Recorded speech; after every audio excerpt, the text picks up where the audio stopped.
ওম শান্তি 30 ডিচেম্বৰ 2024 সাকাৰ মহাবাক্যৰ সম্পূৰ্ণ সাৰ কথা। মৰমৰ সন্তানসকল, আত্মাৰূপী বেটাৰী জ্ঞান আৰু যোগেৰে ভৰপূৰ কৰি শতপ্ৰধান হ'ব লাগে, পানীৰ স্নানেৰে নহয়। প্ৰশ্ন: বৰ্তমান সময়ত সকলো মনুষ্য আত্মাক দিগ্ভ্ৰান্ত কৰোতা কোন? তেওঁ কিয় দিগ্ভ্ৰান্ত কৰে? উত্তৰ: সকলোকে দিগ্ভ্ৰান্ত কৰোতা হৈছে ৰাৱণ, কিয়নো ৰাৱণ নিজেই দিগ্ভ্ৰান্ত। ৰাৱণৰ নিজৰ ঘৰ নাই। ৰাৱণক কোনেও বাবা বুলি নকয়।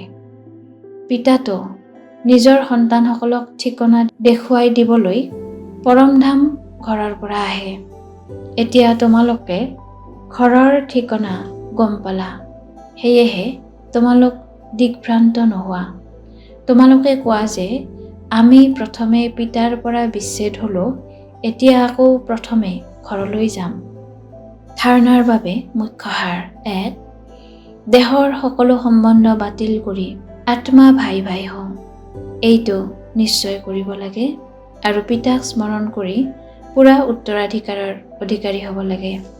2. এতিয়া পাপ আত্মাসকলৰ সৈতে লেনদেন কৰিব নালাগে, অজ্ঞান নিদ্ৰাৰ পৰা সকলোকে জগাব লাগে। শান্তিধাম আৰু সুখধামলৈ যোৱাৰ মাৰ্গদৰ্শন কৰিব লাগে। বৰদান: মন বুদ্ধিৰ একাগ্ৰতাৰ দ্বাৰা সৰ্বসিদ্ধি প্ৰাপ্ত কৰোতা সদায় সমৰ্থ আত্মা হোৱা। সৰ্বসিদ্ধি প্ৰাপ্ত কৰিবলৈ একাগ্ৰতাৰ শক্তি বঢ়োৱা। এই একাগ্ৰতাৰ শক্তিয়ে সহজ নিৰ্বিঘ্ন কৰি দিয়ে। পৰিশ্ৰম কৰাৰ আৱশ্যকতা নাথাকে। একমাত্ৰ পিতা, অন্য কোনো নাই, ইয়াৰে সহজ অনুভৱ হয়। সহজে একৰস স্থিতি হৈ যায়। সকলোৰে প্ৰতি কল্যাণৰ বৃত্তি, ভাই ভাই দৃষ্টি থাকে।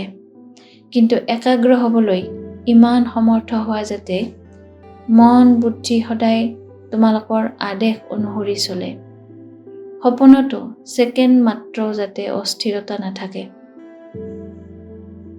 শ্লোগান: পদুম ফুলৰ সমান ঊৰ্ধত থাকিবা, তেতিয়া প্ৰভুৰ স্নেহৰ পাত্ৰ হৈ থাকিবা। সদায় সন্তুষ্ট হৈ থাকি সকলোকে সন্তুষ্ট কৰি সন্তুষ্টমণি হ'বলৈ আজিৰ অব্যক্ত সংকেত। তপস্যাৰ অৰ্থই হৈছে সন্তুষ্টতাৰ ব্যক্তিত্ব নয়নত, চেহেৰাত, চলনত দেখা দিয়ক। সন্তুষ্টমণি অৰ্থাৎ দাগহীন মণি। সন্তুষ্ট আত্মাই সদায় নিজেও প্ৰসন্ন চিত্ত অনুভৱ কৰিব আৰু আনকো প্ৰসন্ন কৰিব।